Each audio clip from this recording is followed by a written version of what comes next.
Hai, apa kabar kalian semua? Kali ini kita akan mengupas sebuah alur film berjudul Ghostbusters Afterlife yang telah rilis pada penghujung tahun 2021 lalu. Film ini merupakan kelanjutan dari dua seri film sebelumnya yang telah rilis pada tahun 1984 dan 1989. Di film itu diceritakan para Ghostbusters telah melakukan penangkapan hantu besar-besaran di kota New York pada tahun 1989. Nah, dalam film yang akan kita upas kali ini mengisahkan pertualangan kakak beradik Trevor dan Phoebe usai menemukan peralatan pemburu hantu di salah satu ruang bawah tanah peninggalan mendiang kakek mereka yang bernama Egon Spengler.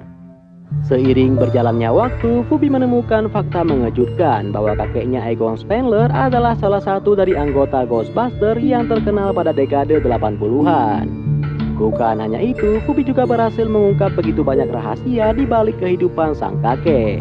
Mulai dari penyebab Ghostbusters bubar hingga rahasia Raja Iblis Gozer yang terpendam di pertambangan Summerville.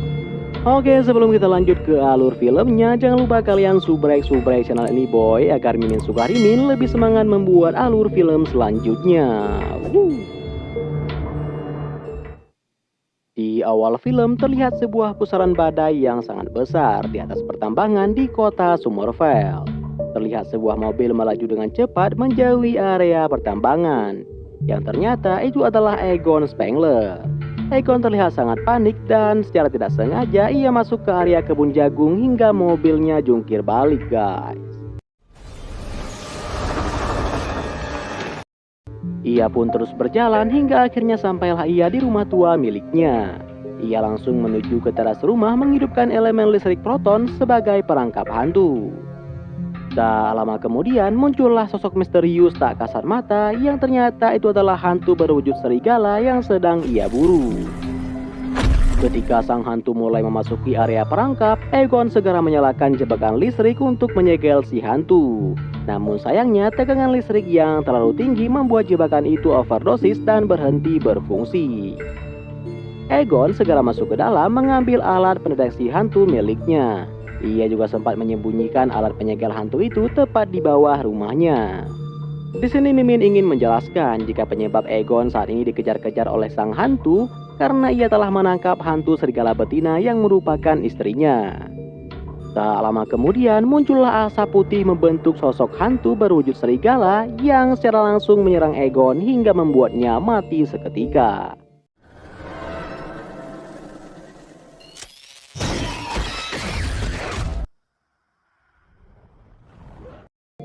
Kemudian scene berpindah ke anak Egon bernama Kelly. Ia merupakan seorang janda muda yang hidup di kontrakan bersama kedua anaknya bernama Trevor dan adiknya bernama Phoebe. Saat bersamaan, pihak pemilik kontrakan pun datang menagih uang sewa kontrakan yang telah lama tak ia bayar. Karena tak mampu melunasi uang kontrakan, akhirnya Kelly pun diusir dari sana. Kelly dan kedua anaknya pun pergi dari sana menuju ke rumah ayahnya yang dikabarkan telah meninggal di Summerville.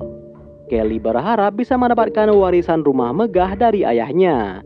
Namun sesampainya di sana yang ia dapatkan hanyalah sebuah rumah yang sudah sangat tua.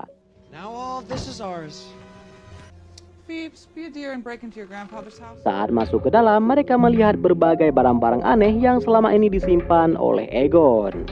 Saat merenungi nasib mereka, tiba-tiba tanah bergetar seolah-olah terjadi gempa bumi. Namun untungnya getaran itu tak berlangsung lama. Phoebe lalu tak sengaja menemukan sebuah benda aneh di bawah kursi, yang ternyata itu adalah alat pendeteksi hantu yang pernah dipakai Egon sebelum ia mati. Tak lama kemudian datanglah seorang wanita tua bernama Janine Melnis menawarkan bantuan. Ia merupakan teman Egon dan turut berduka cita atas kematian Egon. Janine menjelaskan jika Egon memiliki banyak sekali hutang yang selama ini Janine lah yang membantu melunaskannya. Mendengarkan hal itu, Kelly pun sangat kecewa karena bukannya warisan yang ia dapatkan, melainkan tunggakan utang. Malam harinya, Kelly membawa Trevor dan Phoebe ke sebuah restoran burger kecil untuk membeli makan siap saji untuk makan malam. Di sana Trevor melihat gadis pelayan berkulit hitam berambut kribo bernama Lucky. Trevor merasa tertarik dengannya dan ia pun segera masuk ke dalam untuk melamar bekerja sebagai pelayan, agar ia memiliki kesempatan untuk lebih dekat bersama Lucky. Quality, I guess. Saat berada di rumah dan hendak tidur, Fubi mulai merasakan keanehan di rumah tuanya. Papan catur di kamarnya secara tiba-tiba jatuh dengan sendirinya. Lalu Fubi menata kembali papan catur tersebut dan meletakkannya di atas meja di samping tempat tidurnya. Keesokan harinya saat bangun tidur, Fubi melihat salah satu pion catur sudah berpindah 2 langkah ke depan. Seolah-olah ada yang mengajaknya untuk bermain catur. Fubi pun langsung membalasnya dengan kuda. Kemudian Kelly pergi mengantarkan Trevor ke restoran burger untuk mulai bekerja. Setelah itu ia mengantar Fubi ke sekolah barunya. Dan secara tak sengaja di sana Kelly bertemu dengan salah satu guru bernama Gary Robertson. Mereka pun mulai berkenalan. Gary merupakan guru yang mengajar di kelas Fubi. Hari itu ia menyuruh murid-muridnya untuk menonton film horor berjudul Cujo. Lalu Gary pergi ke ruangannya melanjutkan penelitian tentang gempa yang terjadi kemarin mengguncang Summerville. Selama di dalam kelas, Fubi mendapatkan teman baru yang bernama Podcast. Ia selalu membawa mikrofon kemanapun ia pergi untuk mewawancarai siapa saja yang ia jumpai. Perhaps she's on the run. No, it was natural causes. Dan tiba-tiba gempa bumi terjadi kembali. Saat semua sedang panik, Fubi lalu memasuki ruangan Gary dan menganalisa peta seismik penelitian Gary, yang membuat Gary sangat terkesan. Dari sanalah Fubi tahu jika Gary merupakan seorang ahli seismologi. Fubi mengaku kalau dirinya juga tertarik dengan sains sama seperti kakeknya. Gary kemudian menunjukkan pola gempa bumi kepada Fubi dan menjelaskan kalau polanya itu tidak sama seperti gempa bumi biasanya. Gary mengaku sampai saat ini ia belum bisa menemukan apa penyebab dari gempa bumi yang sering terjadi di Summerville itu. That's terrible. No, I loved it. Di sisi lain, Kelly mendatangi toko kelontong untuk membeli kebutuhan dapur. Dari si pemilik toko, akhirnya Kelly mengetahui tentang ayahnya, di mana ayahnya terkenal sebagai petani tanah yang sangat aneh, karena hanya menggarap tanah di halaman rumahnya namun tak pernah menanam apapun. Saat pulang sekolah, Podcast mengajak Fubi bermain di sebuah pertambangan tua yang sudah tutup 40 tahun yang lalu. Di sana Podcast menjelaskan kepada Fubi kalau dulunya pertambangan ini beroperasi menambang selenium. Hingga akhirnya pertambangan itu pun terpaksa ditutup karena para pekerja di sana mulai kerasukan dan satu persatu melompat ke lubang pengeboran dengan sendirinya. Para penduduk di sana menyebutnya sebagai kutukan Sandorian.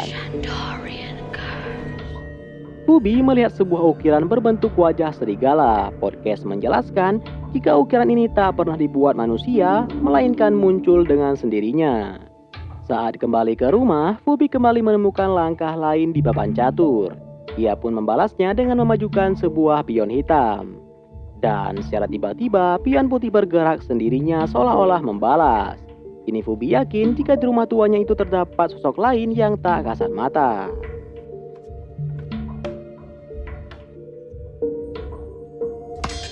Tiba-tiba alat pendeteksi hantu di kamar Fubi menyala. Lalu hantu itu memandu Fubi ke lantai bawah seolah-olah ingin memperlihatkan sesuatu kepadanya. Di sana Fubi menemukan sebuah puzzle di lantai kayu.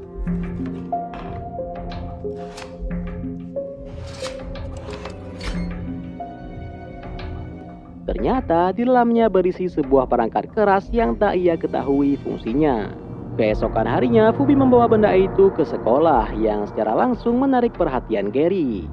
Ternyata Gary sangat kenal dengan benda aneh ini karena dulu pernah digunakan oleh para Ghostbuster untuk menangkap hantu di kota New York. How do you of all people not know about this?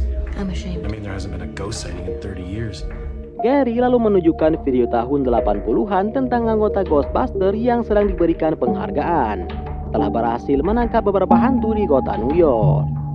Gary bersama Fubi dan Podcast lalu mencoba menyalakan perangkat keras itu dengan menyalurkan tenaga listrik dari sebuah bus. Saat perangkat itu berhasil dinyalakan, secara tiba-tiba seekor hantu berwujud serigala keluar dari sana. Kemudian terbang ke arah pertambangan Shandor. Hal itu cukup membuktikan bahwa perangkat ini benar-benar milik Ghostbuster dan masih berfungsi dengan baik.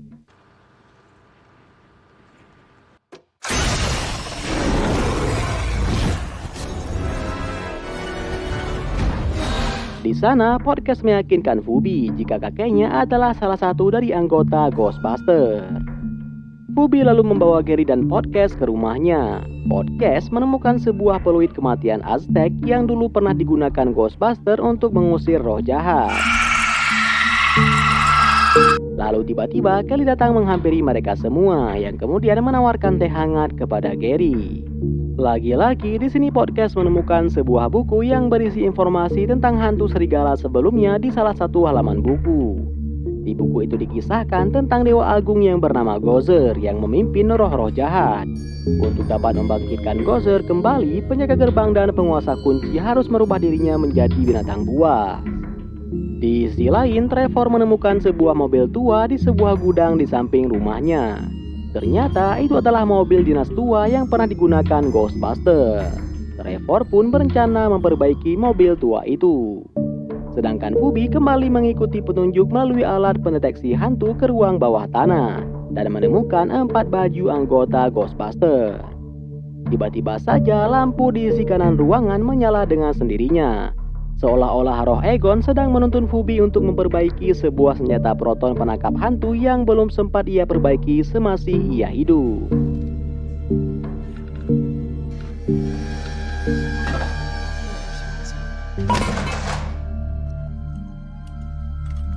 Setelah selesai diperbaiki, Fubi bersama Podcast kemudian membawa senjata itu ke sebuah pabrik tua untuk dilakukan uji coba.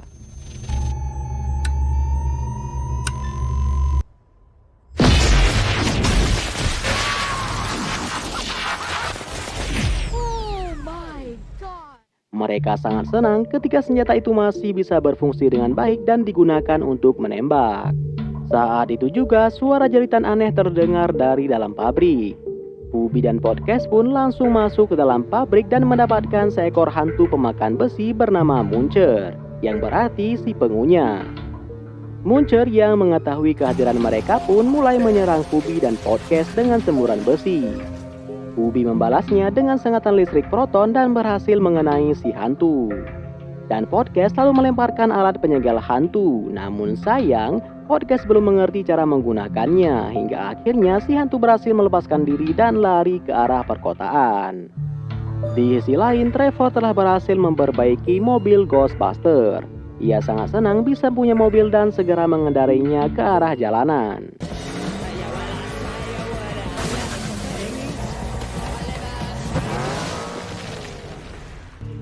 Di tengah perjalanan, Trevor bertemu dengan Fubi dan Podcast.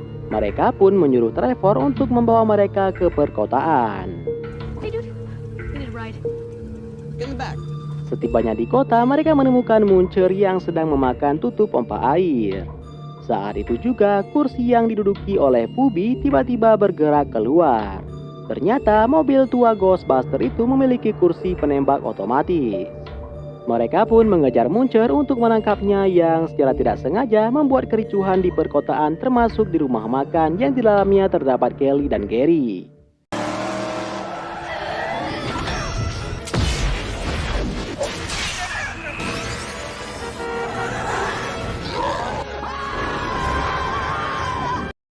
Setelah cukup lama mengejar, akhirnya sengatan listrik Fubi berhasil mengenai si Muncher yang hendak kabur ke arah pertambangan. Podcast lalu meluncurkan mobil remote-nya yang sudah dipasangkan perangkap penyegel dan berhasil menyegel si Muncher si hantu gendut itu.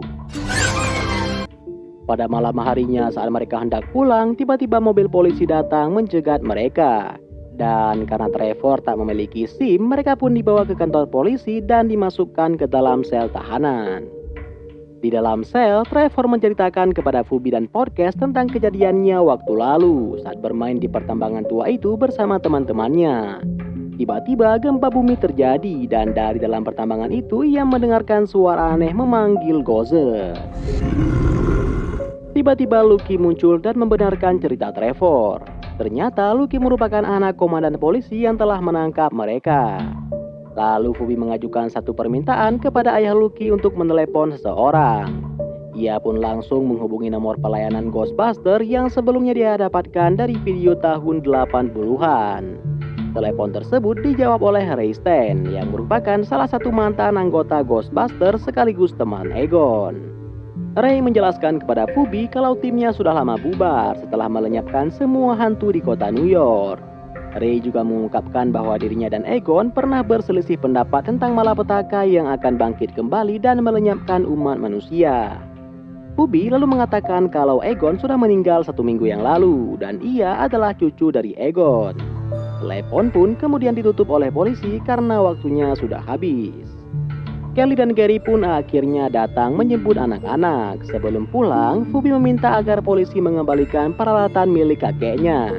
Tetapi polisi menolak yang membuat Phoebe nekat dan hampir saja menembakkan energi listrik foton itu. Setibanya di rumah, Phoebe merasa sangat marah kepada Kelly karena tidak memberitahu siapa kakeknya sebenarnya, yang merupakan salah seorang Ghostbuster. Kelly mengatakan kalau dirinya tak menyukai Shane seperti Egon, dan ia menganggap Egon sudah gila karena telah pergi meninggalkannya. Namun Phoebe yakin jika Egon pergi karena satu alasan penting, yaitu mencegah kebangkitan Gozer. Di pertambangan Shandor, kelihatan petir mulai menyelimuti pertambangan. Ukiran berbentuk serigala pun mulai terlihat hidup dan matanya menyala merah. Lalu sebuah kilatan terbang masuk ke dalam sebuah minimarket yang di dalamnya ada Gary.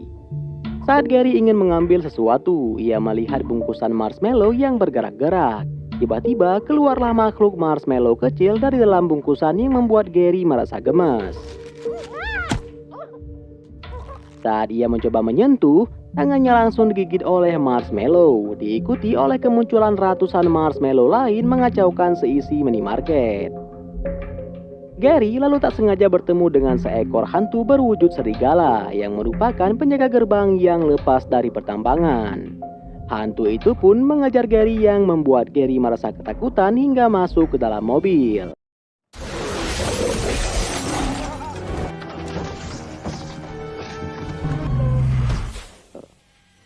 Keesokan harinya, Phoebe, Trevor, Podcast, dan juga Lucky berkumpul membahas tentang pertambangan Shandor.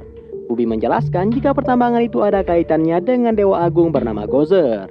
Phoebe meyakini jika Gozer akan bangkit kembali melalui pertambangan tua itu.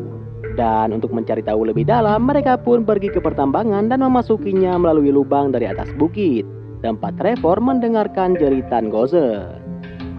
Setibanya di dalam pertambangan, mereka menemukan sebuah patung besar yang tidak lain adalah wujud dari Gozer.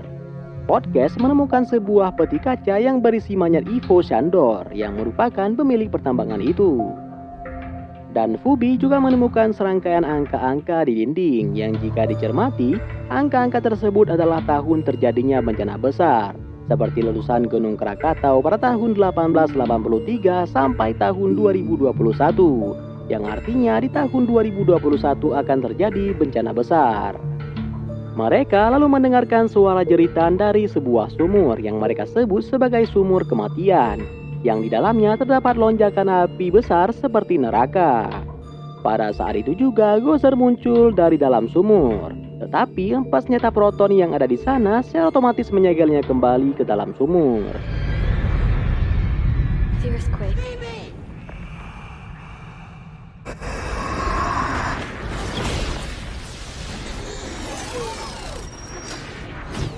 Sekarang mereka paham jika kebangkitan Gozer lah yang selama ini menyebabkan gempa kecil yang sering terjadi di Summerville. Di rumah, Kelly tak sengaja menemukan alat pendeteksi hantu milik Phoebe dan Egon. Melalui alat itu, ia dibantu oleh roh Egon ke arah ruang bawah tanah. Disinilah Kelly melihat jika Egon masih menyimpan foto-foto Kelly sewaktu masih kecil. Yang artinya walaupun dulu Egon meninggalkan Kelly, tapi Egon masih sangat sayang kepada Kelly. Tak lama kemudian, asap putih itu pun muncul kembali, yang kemudian berubah menjadi hantu serigala dan langsung menerkam Kelly dari belakang. Setibanya di rumah pertanian, Phoebe dan yang lainnya dikejutkan dengan keadaan Kelly yang sudah dirasuki oleh roh hantu serigala. Roh tersebut menyebut dirinya dengan sebutan Zul yang merupakan penjaga gerbang pertambangan Shandor.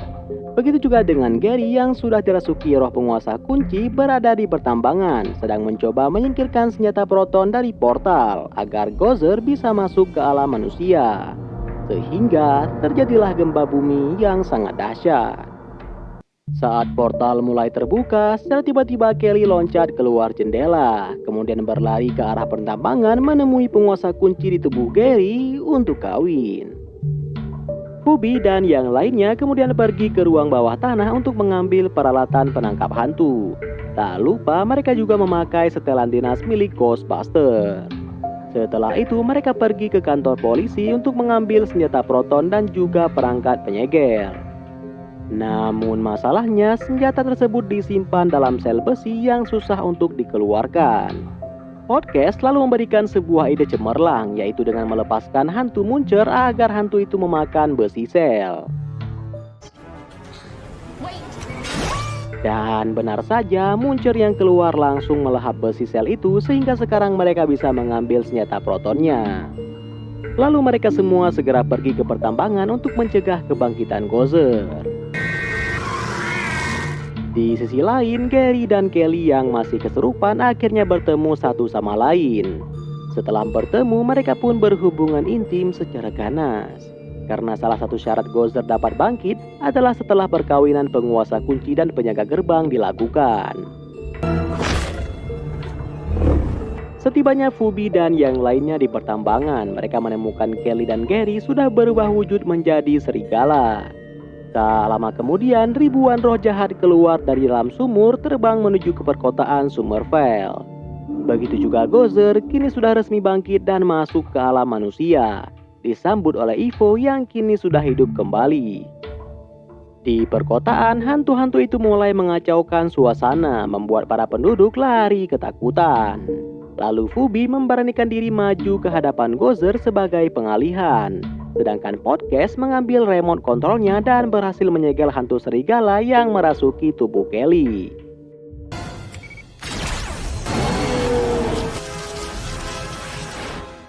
Trevor dan Lucky pun langsung membawa Kelly pergi dari sana, menjauhkannya dari serigala penguasa kunci. Dan karena itu mereka pun dikejar-kejar oleh serigala penguasa kunci karena telah membawa lari pasangannya. Mereka akhirnya tiba di rumah dan mulai mempersiapkan perangkap untuk menangkap Gozer. Saat Gozer mulai terlihat, Phoebe menyuruh Kelly untuk menyalakan jebakannya. Sayangnya tegangan listriknya masih belum stabil sehingga berhenti berfungsi sama seperti Egon sebelumnya.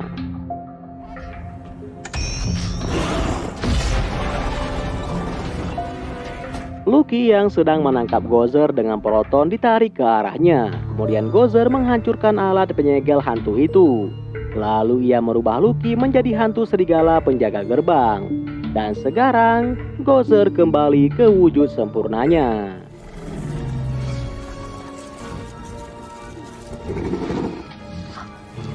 Di saat Gozer hendak membunuh Kelly, tiba-tiba 3 Ghostbuster pun datang membantu. Mereka adalah Ray Stan dan 2 rekan Ghostbuster lainnya. Mereka bertiga kemudian menyengat Gozer dengan senjata proton.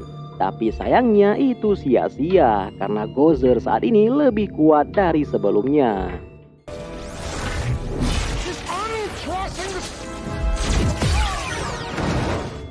Saat Gozer hendak membunuh ketiga Ghostbuster tua itu, Phoebe lalu mengalihkan perhatian Gozer dengan tembakan protonnya. Sehingga terjadilah adu kekuatan antara proton milik Phoebe dan ilmu sihir si Gozer. Namun kali ini Gozer harus kalah karena tiba-tiba saja roh Egon datang membantu Phoebe, diikuti oleh 3 Ghostbuster lain yang ikut membantu.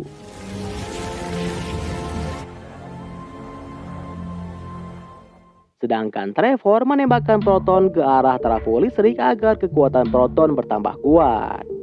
Seketika itu juga puluhan perangkap penyegel di halaman rumah menyala, yang secara langsung menyegel Gozer dan roh-roh jahat lainnya yang sebelumnya telah lepas. Gary dan Lucky pun telah kembali ke bentuk asalnya. Trevor dan Phoebe datang menyapa sang kakek untuk pertama kalinya, diikuti oleh Kelly yang meminta maaf kepada Egon karena telah berburuk sangka kepadanya. Kelly pun memeluk Egon dengan sangat hangat, namun tak lama kemudian arwah Egon menghilang dan terbang ke langit. Perlu kalian ketahui, adegan terakhir tadi sengaja dibuat untuk mengenang sosok Harold yang memerankan Egon Spengler pada seri film terdahulunya. Dan itulah ending film Ghostbuster Afterlife kali ini. Semoga kalian terhibur dengan alur film kali ini dan memotivasi kalian untuk menjadi Ghostbuster. Jangan lupa kalian subscribe channel ini boy, dan kita jumpa kembali di video selanjutnya.